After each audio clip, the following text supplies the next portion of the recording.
Last week we read that there's a mother wisdom, a mother will working in nature, and she has her hope to divinize clay, to help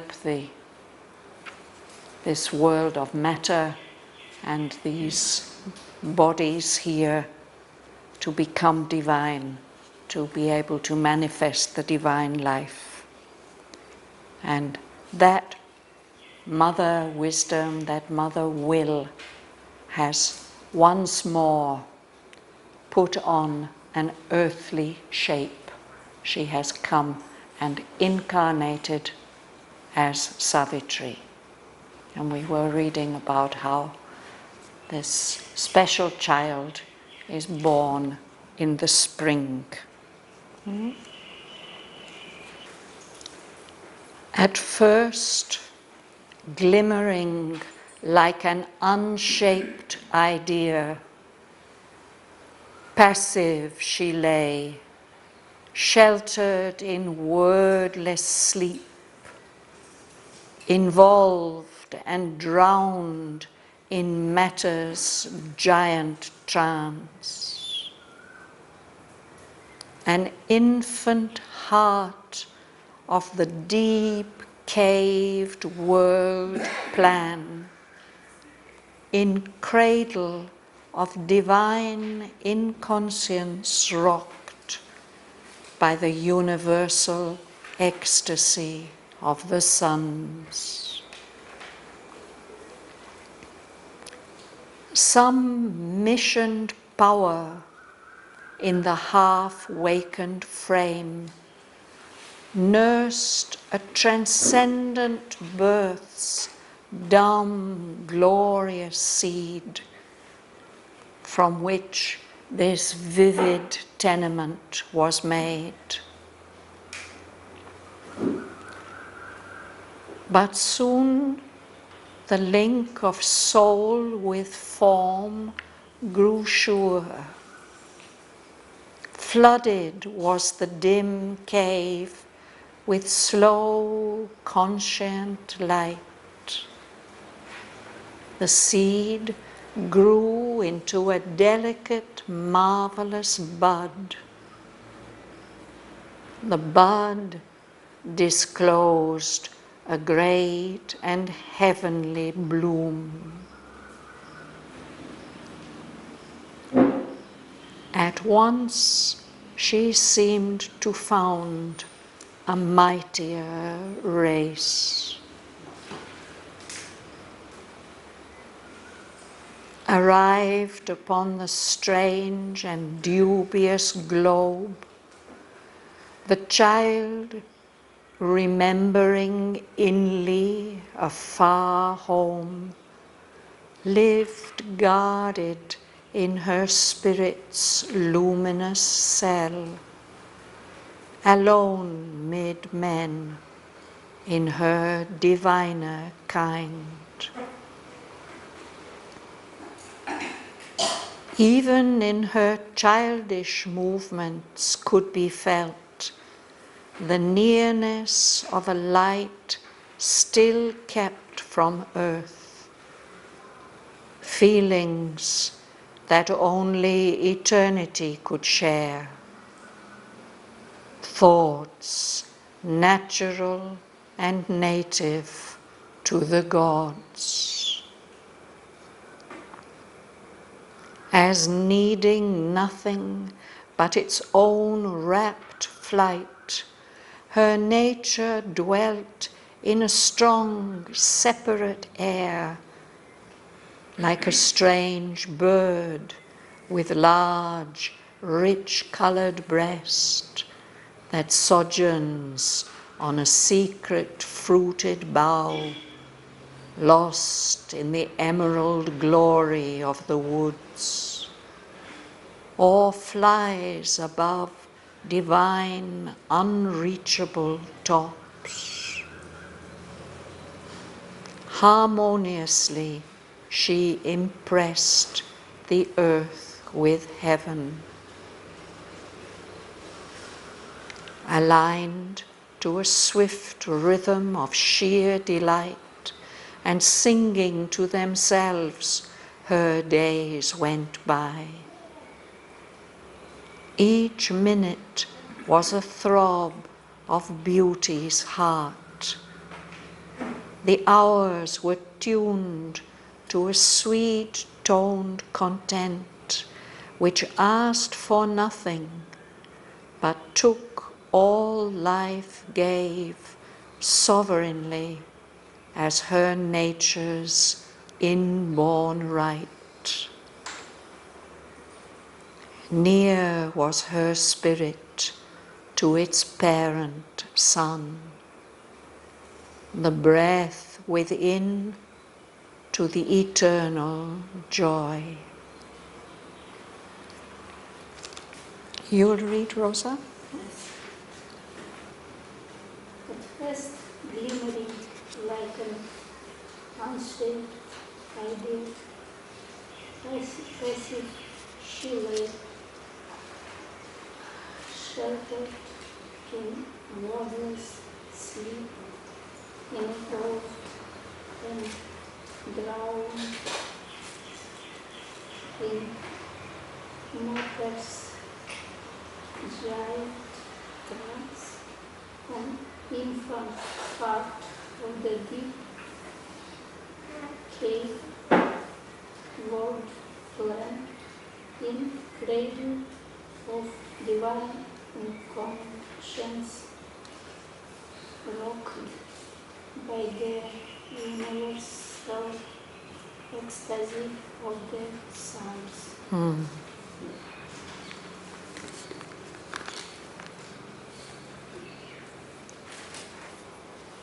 So when the baby is born, it is still as if asleep. So that light that she has brought with her is glimmering, it's glowing faintly. He says it's like an idea which hasn't yet found its shape, an unshaped idea. Something is coming into the consciousness, but it hasn't taken form yet. But it's just giving a little light there. She's lying passively, sheltered in wordless sleep. So this infant child, passive to what happens, not reacting, not speaking any word. Her being is as if asleep. It's become involved in matter. It's come from those high conscious planes, but here it has entered into matter. It's drowned in this trance of unconsciousness of matter, this huge trance of the material world.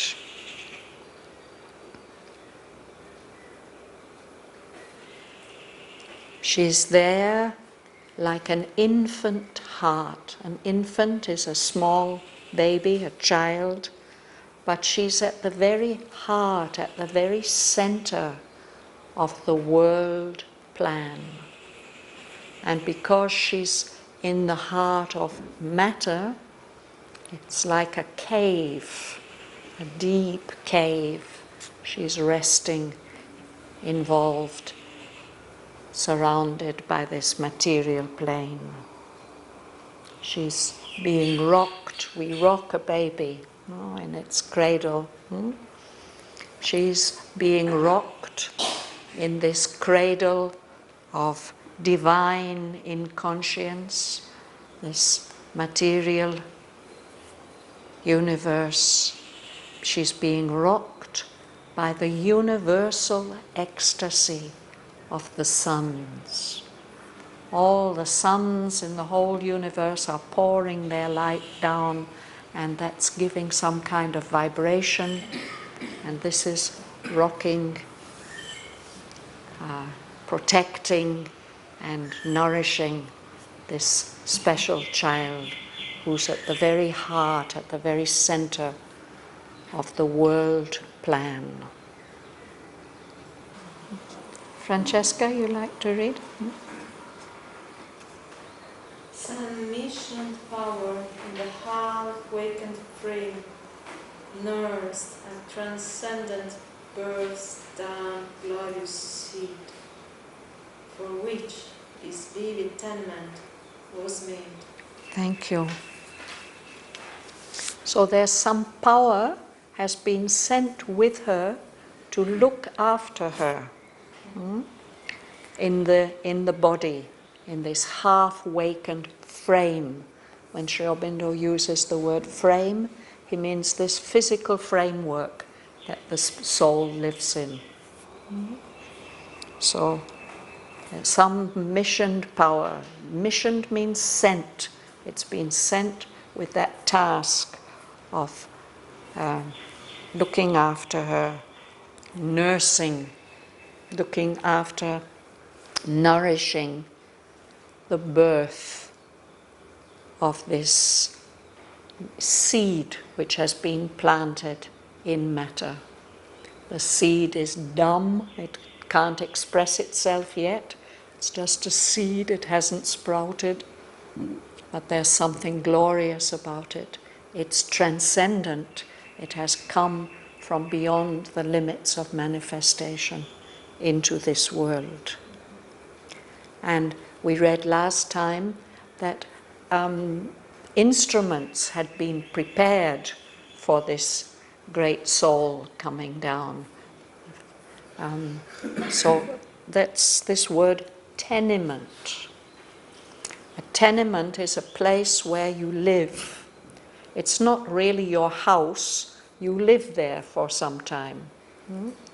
And he says this is a vivid tenement.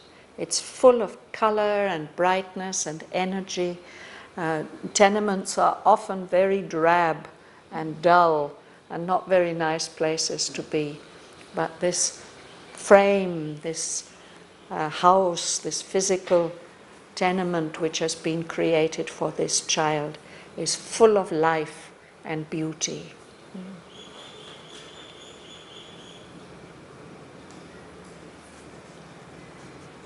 Gunson? But soon the link of the soul with the form grew sure. Clouded was the being cave with a slow, conscious light. The seed grew into a delicate, marvelous bud. The bud disclosed a great and heavenly bloom. You could read the next line also. At once, she seemed to pound a mightier ways. Thank you. Yes. So that stage of sleep didn't last very long. Soon the link was established between the inhabiting soul and the body, the form. Soon the link of soul with form grew sure. Mother has talked about this in a general way, no? That a conscious soul, before the birth, it can prepare the body, can prepare the circumstances, everything that's favorable for the birth.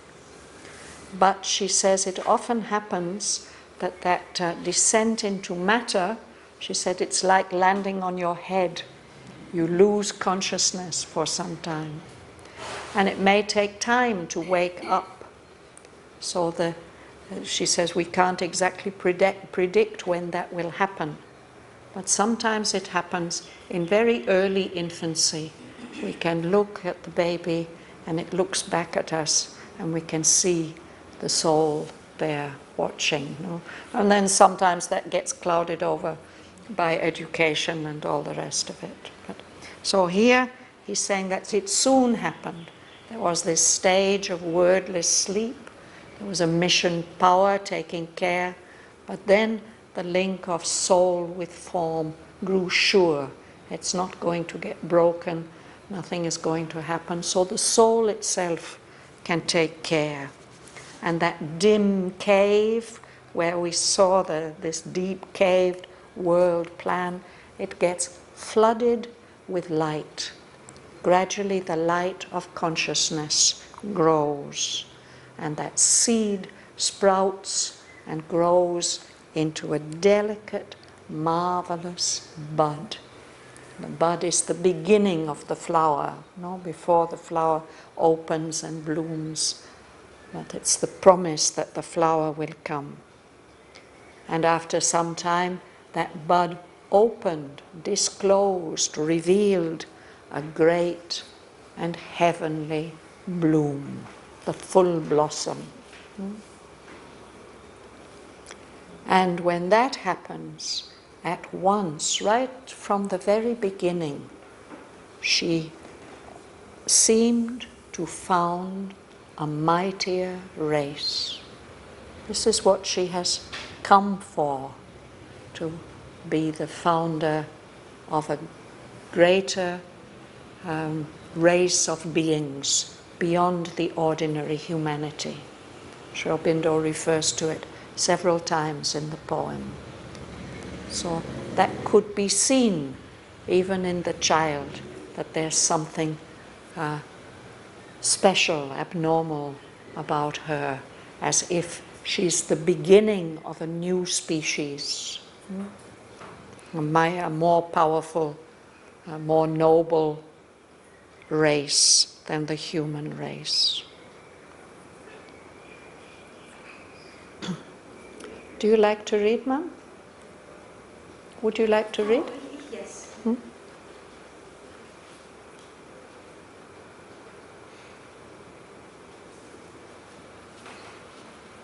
Arrived upon the strange and dubious globe, the child remembering in life far home, lived born in her spirit's luminous self, alone with men in her diviner kind. Thank you.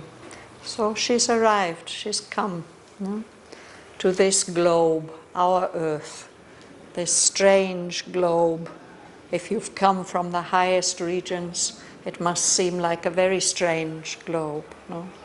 And it's dubious. We don't know what its fate will be. It's full of doubt and uncertainty.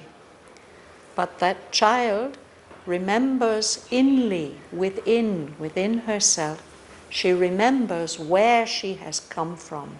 She remembers that far home. And she lives protected, guarded in that luminous cell. A cell is a small room where you can live. Monks and holy men, they will live in a cell. So her spirit creates this small living space for her, full of light. And in that way, she lives alone, protected, apart among ordinary human beings, in her diviner kind. Kind is also a word like race or species, no? So, but we could also say in her diviner way, in her diviner nature. She can live protected, untouched, protected by the greatness of her own spirit. Yuli, would you read? Even in her childish movements could be felt the nearness of a light still kept from earth. Feelings that only eternity could share. Thoughts natural and native to the gods. So this is the idea of at once, even as a child, even in her childish movements, could be felt the nearness, the closeness of a light that doesn't yet belong to earth. It's still kept from earth. She wants to bring that light here, but for the moment she's carrying it in herself. It's not a light that belongs to the earth. And she's containing within herself feelings that only eternity could share. Not the kind of feelings that ordinary human beings have, and thoughts that are natural and native to the gods, to the beings of the higher planes. Native, it means that you're born with it. No? So those gods, they have these great thoughts. They are natural to them in the same way she has these thoughts. They are natural and native to her in her divinity.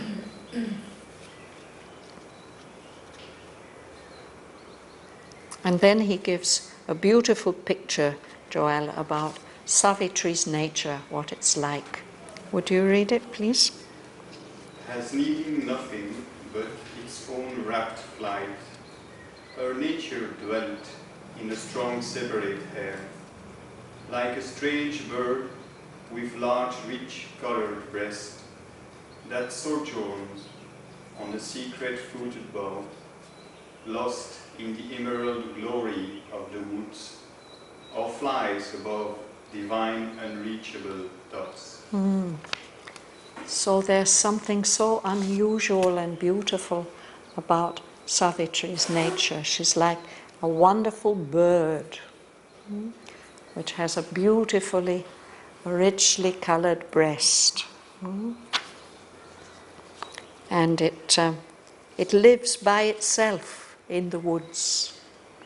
It sojourns, it lives on a secret fruited bough, a bough that carries a lot of fruit that feeds the bird, but yes, she can nourish herself on those secret fruits. A bough means the branch of a tree. So that bough is hidden, it's lost in the emerald glory of the woods. It's far away from ordinary people. It's in a beautiful secret place. Or that bird, when it's not sojourning on its secret fruited bough, it is flying. It has powerful wings. It can fly very high above these divine, unreachable tops, the tops of the forest and the tops of the hills, the mountains perhaps, on very high levels. So there's something that is keeping her high above the ordinary human level.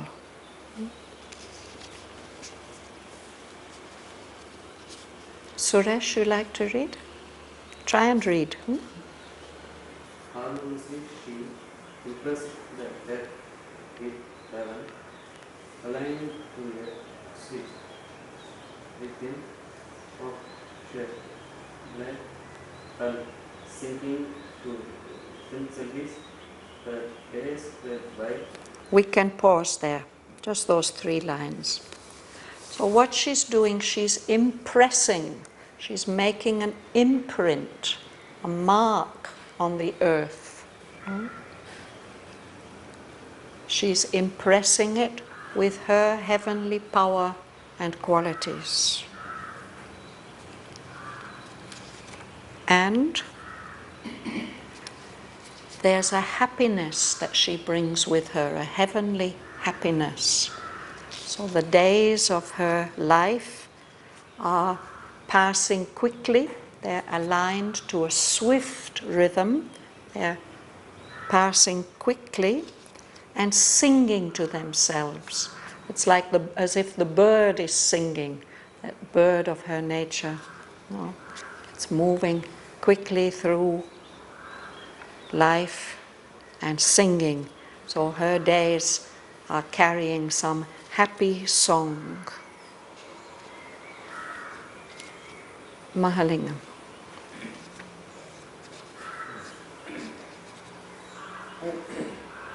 Each minute was a throb of beauty's heart. The words were tuned to a sweet tone content. It asked for nothing, but took all life in, sovereignly as a nature's inborn right. So happiness and beauty. Each minute was a throb. Our heart throbs, no? It beats. So each minute was like a throb, a beat of beauty, of the heart of beauty. And the hours, her hours, were tuned. They were like we tune an instrument so that it's in harmony. They are tuned to content. Content is a kind of quiet happiness. When we just feel that things are as they should be. Sweet toned. So it's like a note of music. Something peaceful and sweet. That content isn't short of anything. It doesn't lack anything. It doesn't need to ask for anything. It asked for nothing, but accepted, happily accepted everything that life gave, sovereignly. As a ruler, as a queen, accepts all the gifts that people bring, all the worship that people bring. That's her due. She's been born to receive all that. So she accepts it in a gracious, smiling way. Her nature's inborn right. This is her right that's born with her.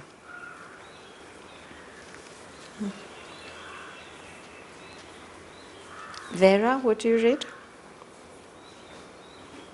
Near was her spirit to its buried son, the breath within to the eternal joy. Thank you.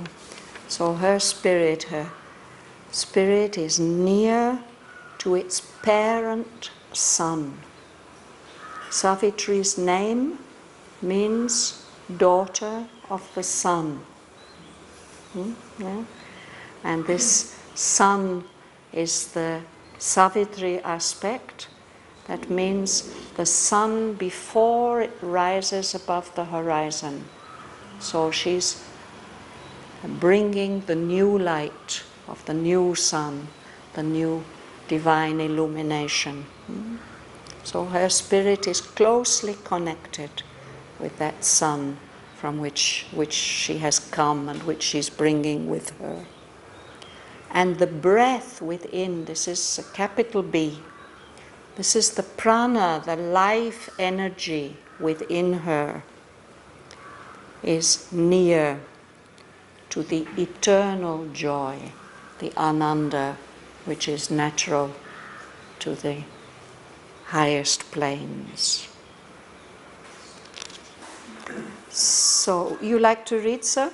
Yes.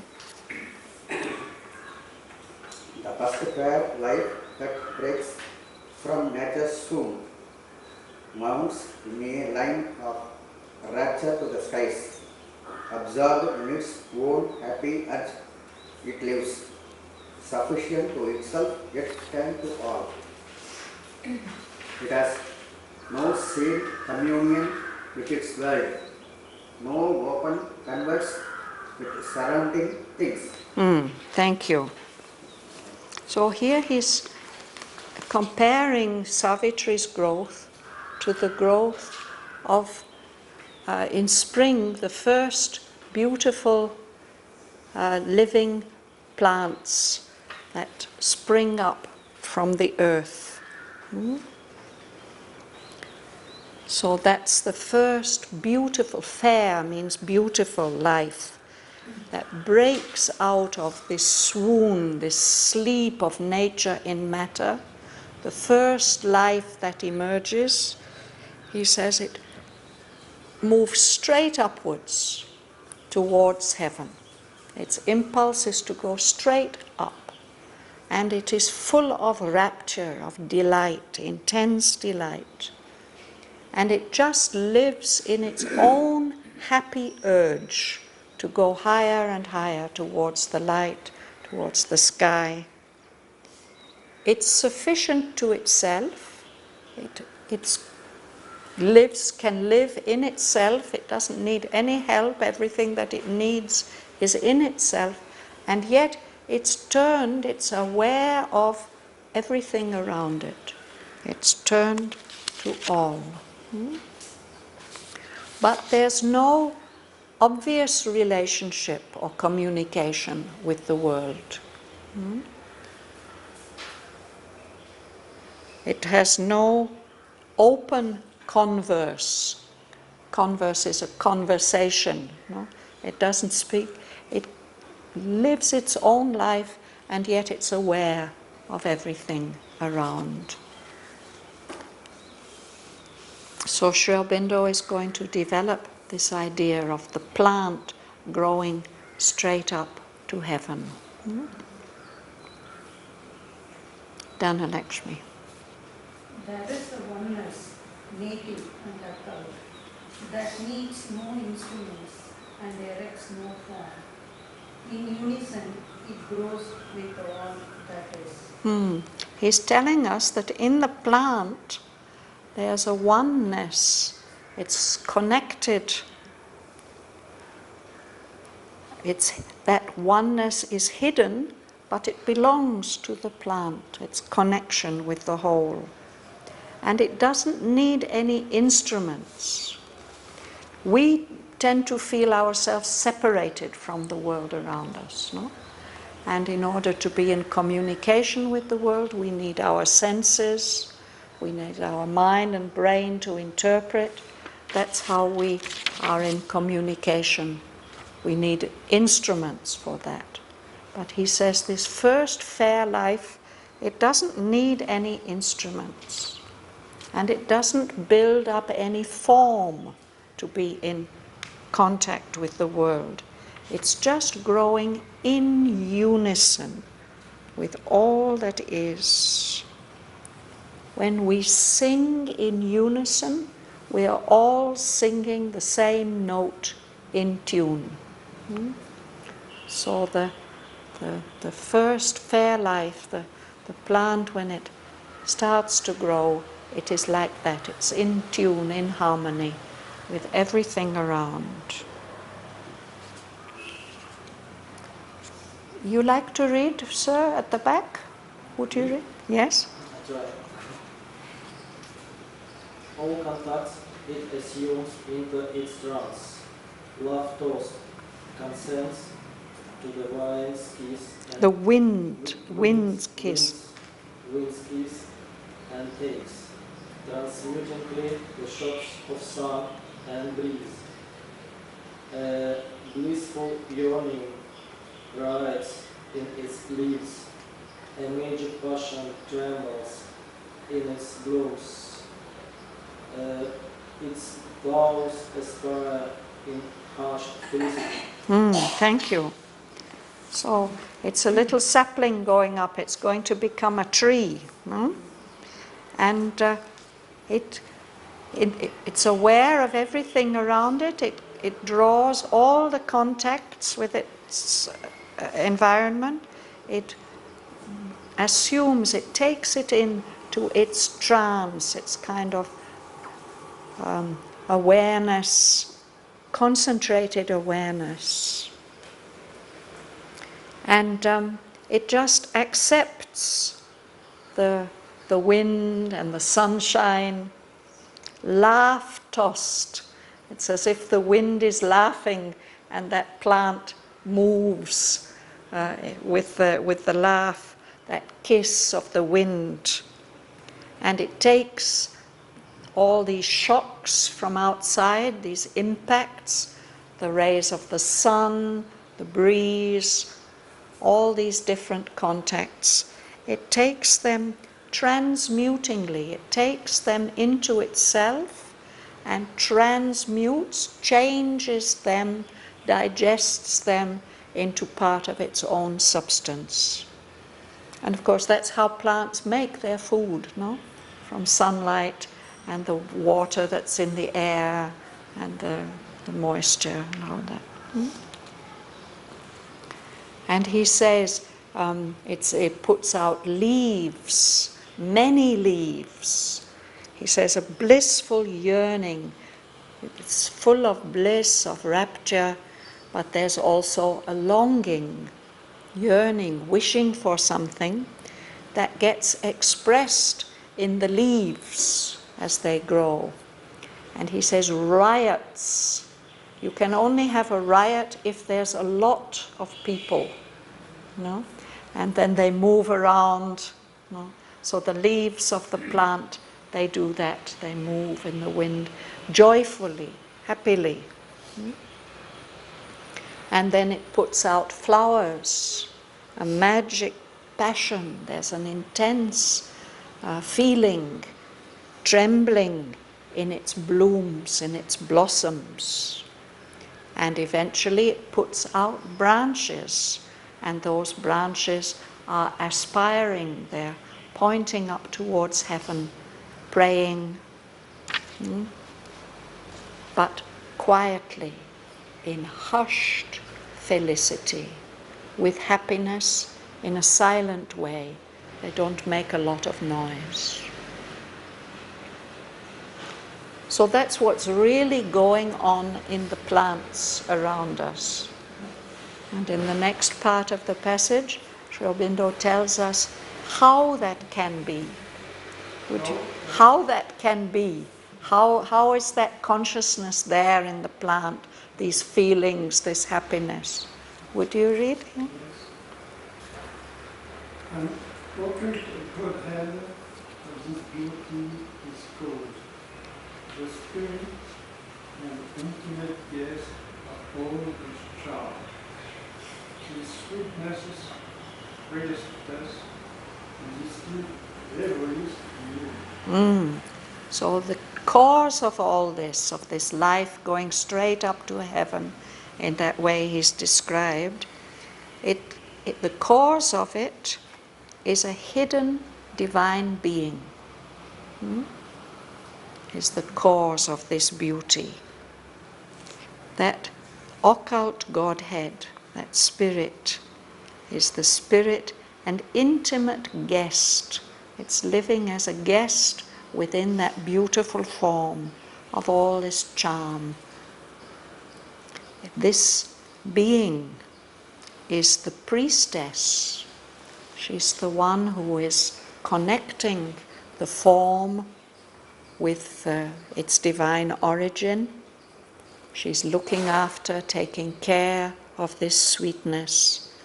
And she is the muse of this reverie, the dream which is inspiring this life.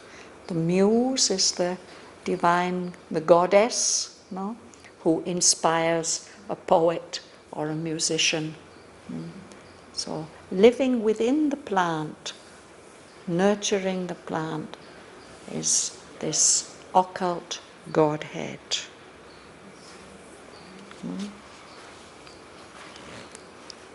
Anjali, you'd read? This will product from Bhavan, since the dryad gives resin in a deeper way, and it feeds another layer of storms under columns. And brilliance mingled with majesty day. Thank you. So the dryad is the spirit of the tree.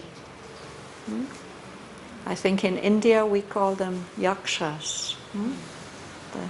The spirit of the tree. The dryad is the ancient Greek word. There were spirits of trees, dryads, and naiads, spirits of the streams and the springs, and there are others also. So this dryad, she is not experiencing and she's not nourished by the physical world. She lives, she's drenched, she's soaked.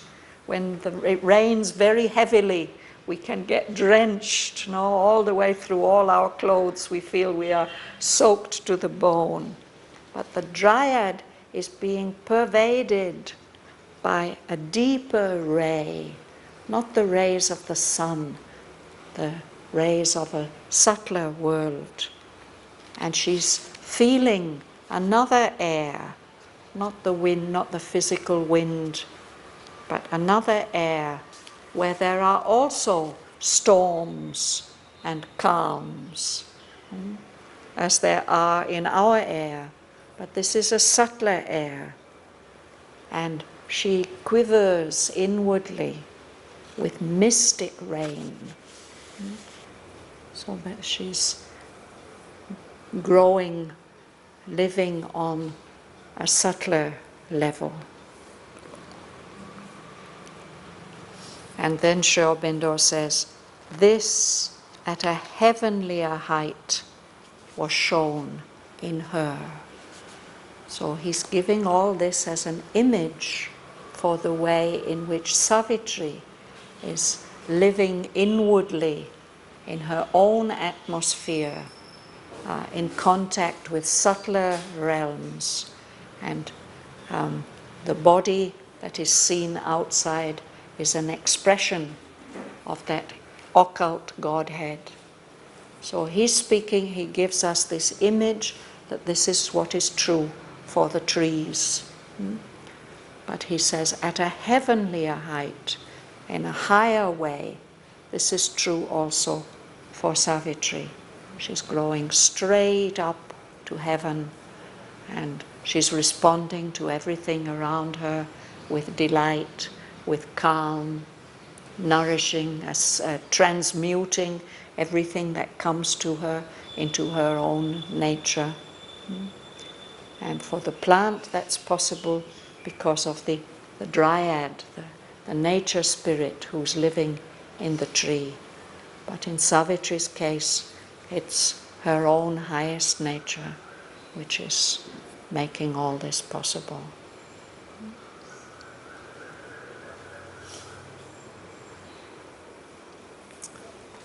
Deborah, would you read?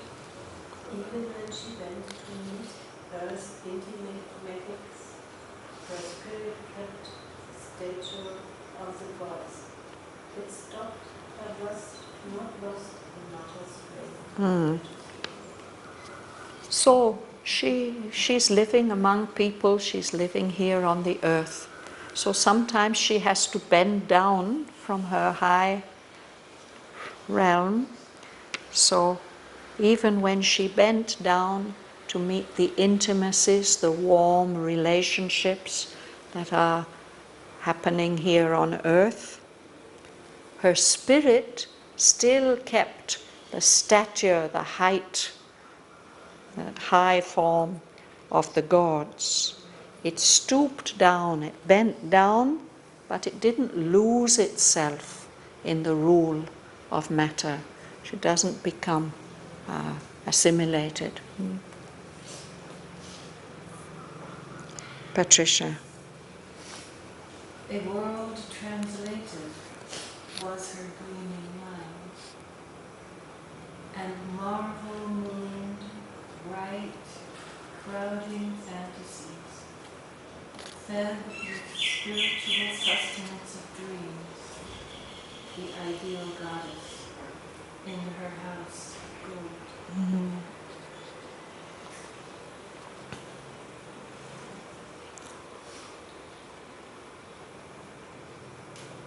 Translated, of course, we're used to using this word when we take these lines and put them into another language.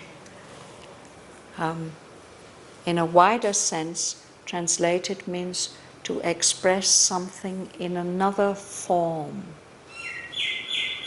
And in fact, that's what our mind is doing for us. It takes in these impressions and it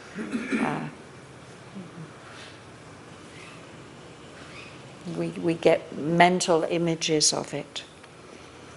So she sees the world around her, and she translates it in her mind, which is full of light, in her own way, in terms of her own understanding. And not only the world around, but also wonderful imaginations, bright, crowding fantasies, wonderful dreams, imaginations. They are marvel mooned. A marvel is something wonderful. You know? A moon, particularly in the Indian poetic tradition, it's this special magical light that's connected with delight, with coolness and beauty and enjoyment. So these bright, crowding fantasies are feeding with spiritual sustenance of dreams. Sustenance is food. This is dream food. And dreams are very, very important to us when we're growing. The quality of our dreams is very important. So this ideal goddess living in her house of gold, this beautiful form that's been prepared for her, is being fed on all this inner life, on the images in her gleaming mind and the fantasies, the dreams, which is, these are the things which are nourishing her as she grows.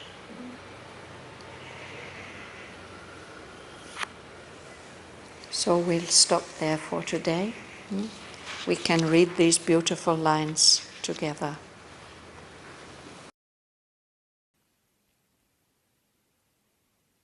At first, glimmering like an unshaped idea, passive she lay, sheltered in wordless sleep, involved and drowned in matter's giant trance. An infant heart of the deep-caved world plan, in cradle of divine inconscience wrought by the universal ecstasy of the suns. Some missioned power in the half-wakened frame nursed a transcendent birth's dumb, glorious seed, for which this vivid tenement was made. But soon the link of soul with form grew sure. Flooded was the dim cave with slow, conscient light. The seed grew into a delicate, marvelous bud. The bud disclosed a great and heavenly bloom. At once she seemed to found a mightier race.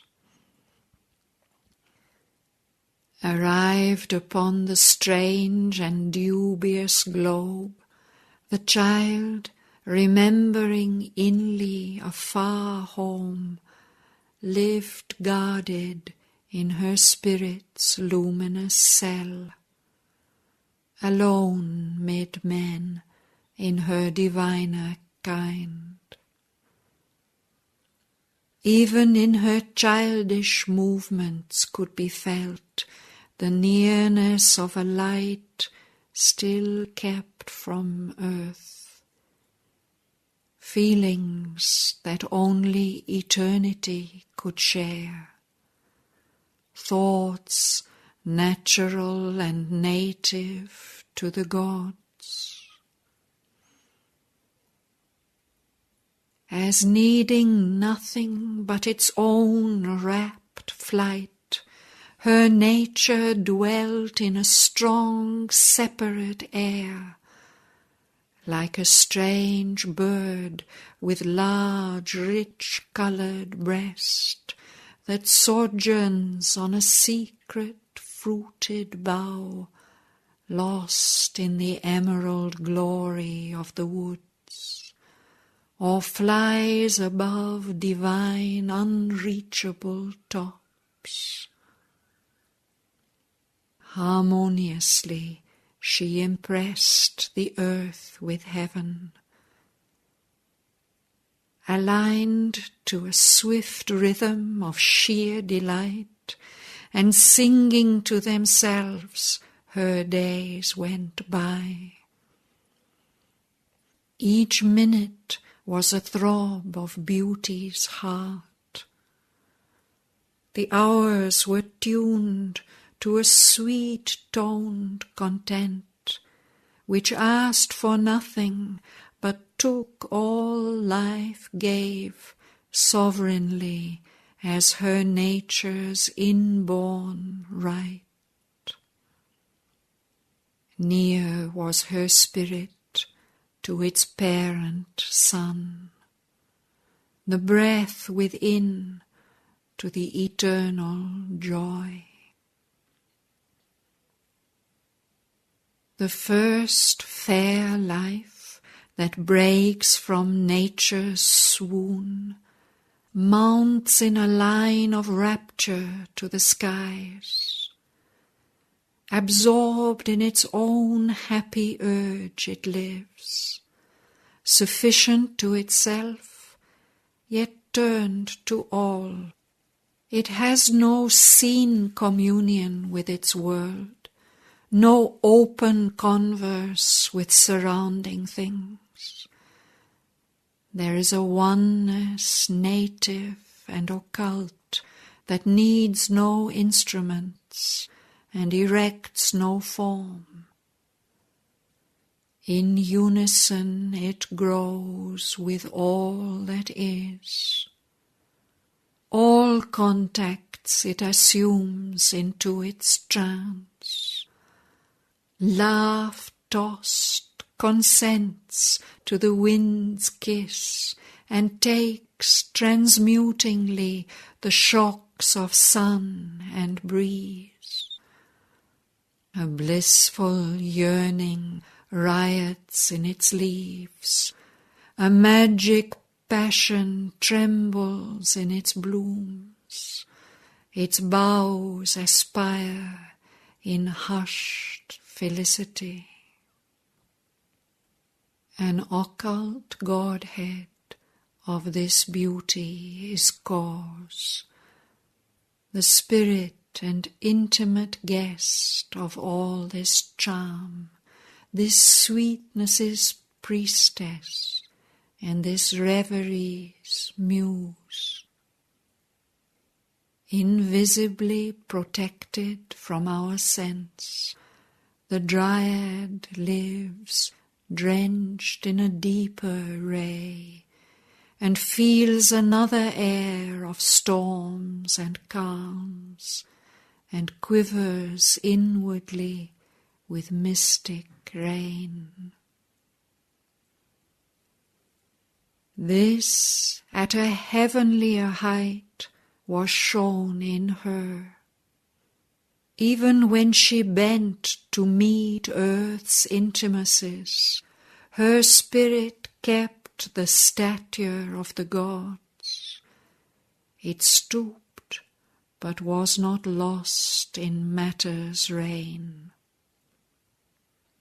A world translated was her gleaming mind, and marvel-mooned bright crowding fantasies fed with spiritual sustenance of dreams the ideal goddess in her house of gold.